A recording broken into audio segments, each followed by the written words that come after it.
अखिल भारतीय नेतृत्व,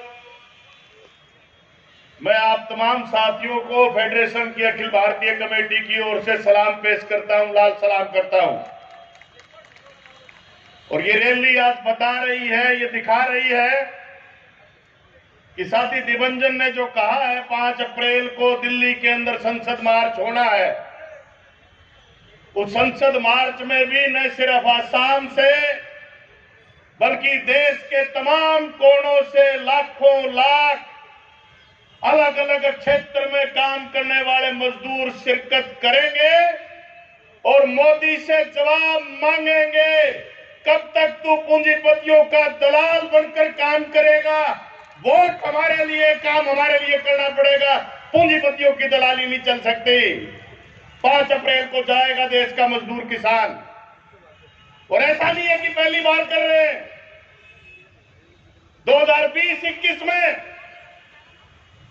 लगातार 1 साल तक दिल्ली के तमाम बॉर्डर्स को चारों तरफ से सील करके रखा। किस बात को लेके कि ये खेती को बर्बाद करने वाले, राशन वितरण प्रणाली को बर्बाद करने वाले, पीडीएस सिस्टम को बर्बाद करने वाले तेरे कानून नहीं चल सकते। और आखिरकार मोदी को घुटने टेकने पड़े देश के मजदूर किसानों के सामने। आज वो दुश्मनी निकाल रहा है। वो बात करते हैं सबका साथ, सबके विकास की। अरे इस बार का बजट देखो जो देश की वित्त मंत्री ने पेश किया है, वो बात करती है कि मैं प्याज और लहसुन नहीं खाती हूं।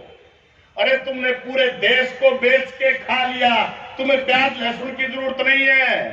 जहां जहां उनको मजदूर और किसान नाम दिखाई दिया बजट में, जहां भी मजदूर किसान नाम दिखाई दिया, मनरेगा का नाम आया, बजट कम करो। आईसीडीएस का नाम आया, बजट कम करो।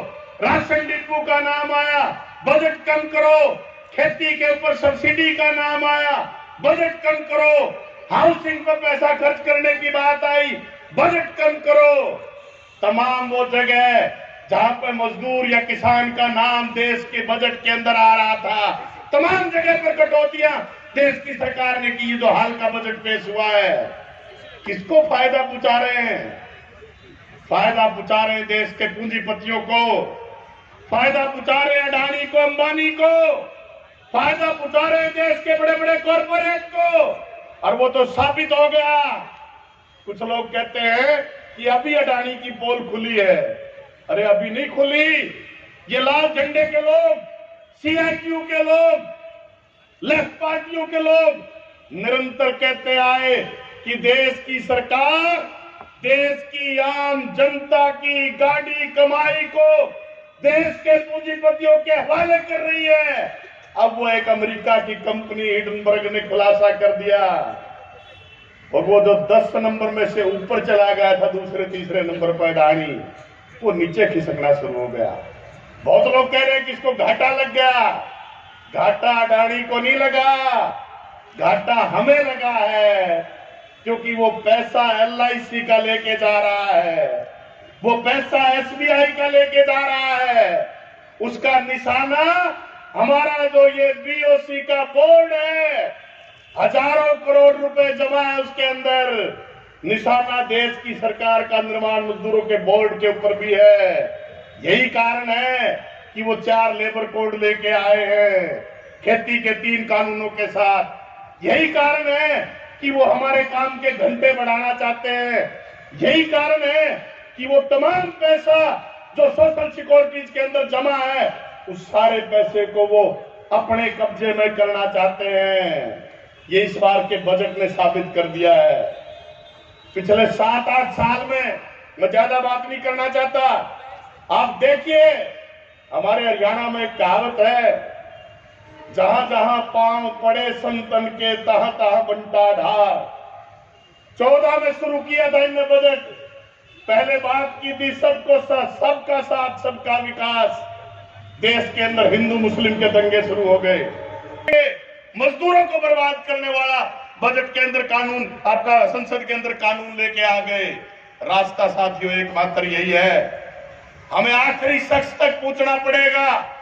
हर वो व्यक्ति, चाहे वो मजदूर है, छोटा मोटा किसान है, चाहे वो मोहल्ले में दुकान करने वाला है और कोई काम करने वाला है, हर उस व्यक्ति तक पहुंचना पड़ेगा जो पीड़ित है।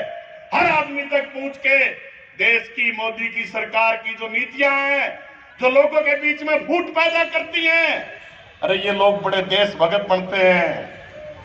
आज कहते हैं कि आरएसएस से बड़ा कोई देशभक्त नहीं है। ये वही लोग हैं जब असम से लेके श्रीनगर तक, जम्मू कश्मीर से लेके कन्याकुमारी तक लाखों लोग, देश वालों ने एक उंगली तक नहीं कटाई। देश की आजादी के लिए अंग्रेजों की जी हजूरी करते रहे, उनकी दलाली करते रहे। आज अपने आप को बड़ा देशभक्त बताते हैं ये। आज इनको देशभक्ति याद आ गई। ये फर्जी देशभक्त हैं, लुटेरे हैं, देश को लूटना चाहते हैं। और हमें फैसला करना पड़ेगा। हम वारिस हैं भगत सिंह के, राजगुरु सुखदेव, चंद्रशेखर आजाद के, अशफाकुल्लाह खां के, जिन्होंने अपनी जिंदगियां कुर्बान की थी। हम हिंदू मुस्लिम के नाम पर नहीं लड़ेंगे, हम जात धर्म इलाका के नाम पर नहीं लड़ेंगे। एकजुट होके, इकट्ठा होके संघर्ष करेंगे। और आने वाले 2024 के न सिर्फ अप्रैल की रैली में, मई के अंदर जो चुनाव होंगे 24 के अंदर, उस टाइम पर भी देश की, मोदी की सरकार को हिंदुस्तान का मजदूर किसान सबक सिखाएगा। ये फैसला हमें यहां से लेके जाना चाहिए। आप तमाम साथियों का बहुत बहुत धन्यवाद। इनकलाब जिंदाबाद।